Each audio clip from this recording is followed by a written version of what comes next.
যতদিন দায়িত্বে আছেন ততদিন আর্থিক খাতের সংস্কার করে যাবেন তিনি, এমন প্রতিশ্রুতি জানিয়ে অর্থ উপদেষ্টা সালাউদ্দিন আহমেদ আবারও বলেছেন, বাংলাদেশ থেকে যেভাবে টাকা পাচার হয়েছে, ব্যাংকিং খাতে যেভাবে লুট হয়েছে, তেমনটি পৃথিবীর আর কোনো দেশে হয়নি।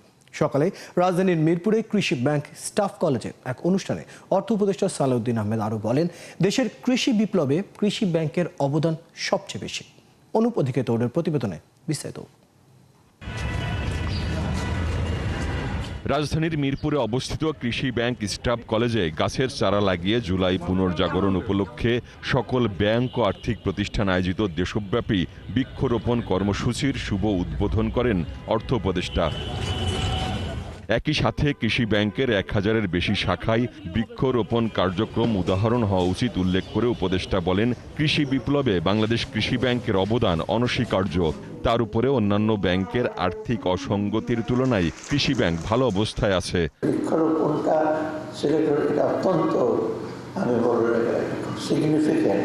আমি মনে হয় অন্য দিনের একটা এক্সাম্পল হওয়া উচিত। যতটুকু আমরা স্বয়ংসম্পূর্ণ দিয়েছি সেখানে আমি মনে করি এগ্রিকালচার সায়েন্টিস্ট, এগ্রিকালচার মধ্যে ক্রপ প্রোডাকশন, আপনার ফিউচারি, লাইভ স্টক, এগুলো তার সাথে সাথে কৃষি ব্যাংক রাখা আপনাদের কন্ট্রিবিউশন। অন্যান্য ব্যাংকের আছে শুনেছি, তো কৃষি ব্যাংকটা সবচেয়ে অগ্রণী ভূমিকা পালন করবে। টাকা পাচার, ব্যাংক লুটপাট, অসাধু কর্মকর্তা, আর্থিক খাত সংস্কার, এমন সব নানা বিষয় নিয়ে অনুষ্ঠানে কথা বলেন উপদেষ্টা।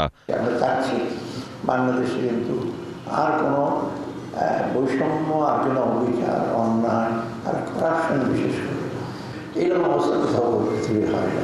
পৃথিবীর কোনো দেশে এরকম আর্থিক অনিয়ম দেখেনি। আপনি করেন বুরুন্ডি করেন, বার্কিনা ফাসো করেন, আইভরি কোস্ট করেন, কোথাও তো এইরকম হয় না। 80% টাকা চেয়ারম্যান সাহেব নিয়ে চলে গেছে, কারণ ডিসবার্সমেন্ট 20,000 কোটি টাকা, 16,000 কোটি টাকা নাই।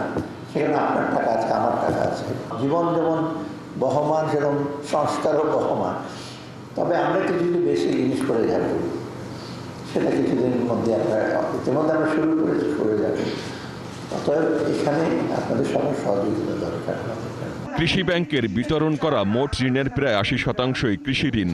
এছাড়াও গেল অর্থ বছরে রেমিটেন্স আসা ব্যাংকগুলোর মধ্যে চতুর্থ অবস্থানে ছিল কৃষি ব্যাংক, এমনটাই জানান ব্যাংকটির চেয়ারম্যান জাহিদ হোসাইন। বৃক্ষরোপণ কর্মসূচির উদ্বোধনের স্থান হিসাবে কৃষি ব্যাংকের স্টাফ কলেজকে নির্বাচিত করায় অর্থ মন্ত্রণালয়ের প্রতি কৃতজ্ঞতা জানাচ্ছি। অনুপ অধিকারী তরুণ, 71, ঢাকা।